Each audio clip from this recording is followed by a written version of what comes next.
Listen closely, because what I'm about to say will hit different. There comes a moment when the tables don't just turn, they flip so hard the whole room goes silent. That moment is now.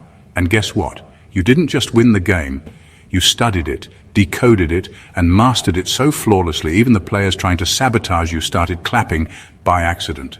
Here's a fact. In psychology, there's a phenomenon called the backfire effect. It's when someone tries to prove you wrong so hard, they end up proving you right. That's exactly what happened here. They plotted, they whispered, they even threw shade in HD.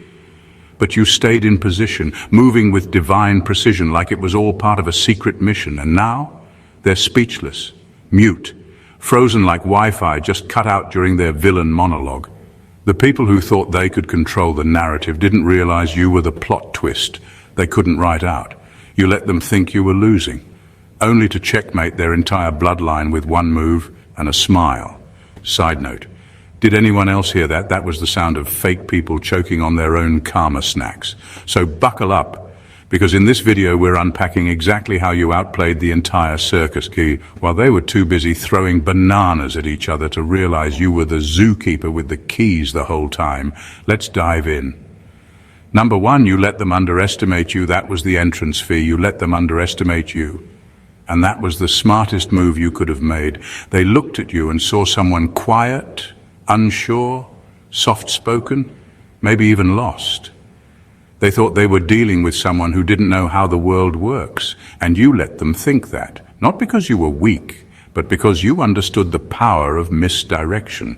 The moment they thought they had you figured out was the moment they started letting their guard down. That's when you began winning. They showed you their hand without realizing it. Every side eye, every sarcastic comment, every fake smile. They gave themselves away while thinking they were in control. You saw how they moved, how they lied, how they ganged up with each other to feel bigger. And while they were performing for their little audience, you were taking notes. You weren't reacting. You were observing. That was your advantage. You stayed calm and quiet, not because you didn't have a voice, but because you were calculating every step they took, every weakness they exposed. And the truth is, most of them thought you were harmless. That's what made you dangerous. They had no clue you were the most unpredictable piece on the board. They thought you were a pawn. But pawns become queens when they reach the other side. And now that you've arrived, they're shaking, because they know they can't put you back where you started. You didn't fake anything. You just refused to perform. You let them walk into their own trap, thinking they had the upper hand. But the whole time, you were 5 moves ahead. That's why they're speechless now, not just because you succeeded, but because they never saw it coming. They don't even know how you did it. They just know they played themselves trying to play you. And the best part, you never had to raise your voice. You just raised your value. Number 2, your humility was strategic, not insecurity. Your humility wasn't a weakness. It was a weapon they couldn't recognize. They thought you were unsure of yourself because you didn't brag, didn't compete, didn't fight to be seen. But what they didn't realize was that you were never seeking attention. You were focused on alignment. You weren't interested in proving anything to anyone because you already knew who you were. That's not insecurity, that's discipline. While they were out there scrambling to be noticed, constantly reminding everyone of their so-called value, you were building quietly. You were planting roots while they were showing off branches. They thought they were winning because they were louder, flashier, more visible. But when the storms came, it was your stillness that kept you standing. They mistook your restraint for self-doubt. Truth is, you just didn't feel the need to sell yourself to people who couldn't afford your presence in the first place.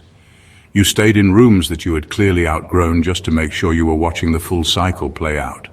You wanted to see who would talk over you, who would ignore your wisdom, who would pretend not to notice your gifts, because that told you everything you needed to know. Your humility wasn't about playing small, it was about playing smart.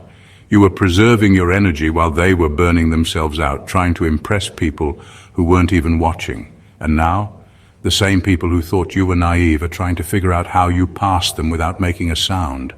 They don't get it. They don't understand how someone so quiet got so far ahead.